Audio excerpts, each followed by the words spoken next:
प्रकरण 9. स्वातंत्र्याचे मुक्त वारे. मिलानला आल्यापासून पॉलिनचं मन थाऱ्यावर नव्हतं. आपली मूळ उखडून परक्या ठिकाणी रुजवणं खूप कठीण असतं. तिच्या कुटुंबाला आता हेच खडतर आव्हान पेलायन होतं. कुटुंबातली परिस्थिती थोडी तणावाची झाली होती. कंपनीचं काम नव्यानं सुरू करायचं होतं. पावियामधल्या प्रकल्पाचं गार्ड रुळावर आणायचं होतं. कंत्राट मिळवण्यासाठी लागेबंधे निर्माण करायचे होते. हे सगळं स्थिरस्थावर होईपर्यंत घराचा आर्थिक गार्ड रुळावर येणार नव्हतं. त्यात अल्बर्ट सुद्धा आपल्या कुटुंबाला सोडून पहिल्यांदाच एकटा राहिला होता. आपला हा मुलखावेगळा मुलगा म्युनिकमध्ये कसे दिवस काढत असेल या काळजीनं पॉलिनच्या मनाचा एक कोपरासारखा कुरतडला जात होता. त्या दिवशीही आपल्या पियानोसमोर ती अशीच उदास मनानं बसली होती. तिची बोटं सवयीनं सुरावटी छेडत होती, पण त्यात तिचं मन नव्हतं. इतक्यात दारातून तिला ओळखीची हाक ऐकू आली. शंकाच नव्हती, अल्बर्टच होता तो. पॉलिननं आनंदानं त्याला मिठीच मारली. त्या दिवशी संध्याकाळी वर्कशॉपमधून घरी परतलेल्या हर्मनना पियानोच्या जोडीला व्हायोलिनचेही सूर ऐकू आले आणि ते क्षणभर दाराशीच थबकले. अल्बर्ट आलाय, त्यांनी आत डोकावत विचारलं. सुरांची जुगलबंदी क्षणात थांबली आणि अल्बर्ट मान खाली घालून हर्मन समोर उभा राहिला. आता तो चांगलाच उंच झाला होता, पण त्याच्या चेहऱ्याची रया पार निघून गेली होती. हर्मनना क्षणभर काळजी वाटली.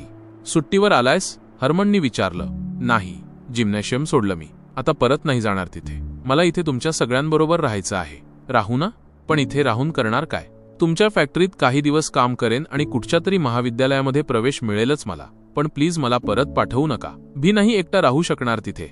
हर्मनचं हळवं मन त्याच्या त्या आर्जवी विनवणीनं विरघळून गेलं. खरं तर अल्बर्टनं इलेक्ट्रिकल इंजिनिअरिंग नाहीतर तशाच एखाद्या अभ्यासक्रमाला प्रवेश घेऊन लवकरात लवकर कुटुंबाच्या मिळकतीला हातभार लावणं आवश्यक होतं. पण अल्बर्टचा निर्णय सगळ्या कुटुंबानं मोठ्या मनानं स्वीकारला. स्वच्छ सूर्यप्रकाश, ताजी प्रसन्न हवा, हिरवाई, रंगांनी नटलेला निसर्ग, छान हसरी माणसं. अल्बर्टला इटली पहिल्या भेटीतच आवडून गेलं. म्युनिकमधल्या इमारतींमध्ये, वातावरणात, माणसांच्या वागण्यातही एक करडेपणा होता. पण इटलीत मात्र सारं कसं उत्साही आणि खेळकर होतं. इथे अल्बर्टची तब्येत भरभर सुधारली.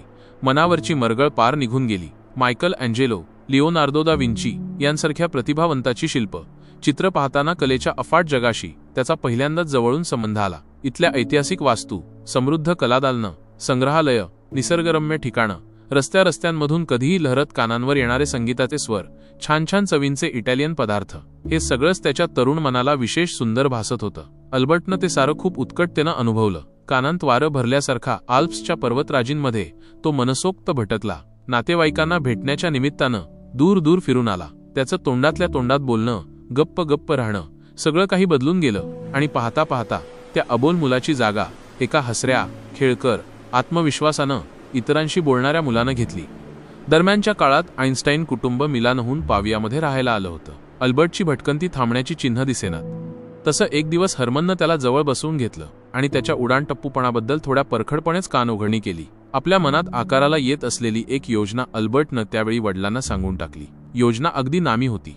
जवळच असलेल्या स्वित्झर्लंडमधल्या झ्युरिक या मोठ्या शहरामध्ये स्वित्झर्लंडचं केंद्रीय तंत्रज्ञान महाविद्यालय होतं. Swiss federal polytechnic institute, ETH या नावानं ते ओळखलं जायचं. एक नावाजलेली पॉलिटेक्निक इन्स्टिट्यूट होती. युरोपमधल्या काही सर्वोत्कृष्ट तंत्रज्ञान संस्थांमध्ये या इन्स्टिट्यूटचं नाव घेतलं जात असे. आणि सगळ्यात महत्त्वाचं म्हणजे या संस्थेत प्रवेश घेण्यासाठी जिम्नॅशियमचा अभ्यासक्रम पूर्ण केलेला असण्याची गरज नव्हती. त्यासाठी या संस्थेकडून स्वतंत्र प्रवेश परीक्षा घेतली जात असे. परीक्षा अर्थातच खडतर होती, पण त्याची चिंता होतीच कुणाला? अल्बर्टचा स्वतःवर पूर्ण विश्वास होता.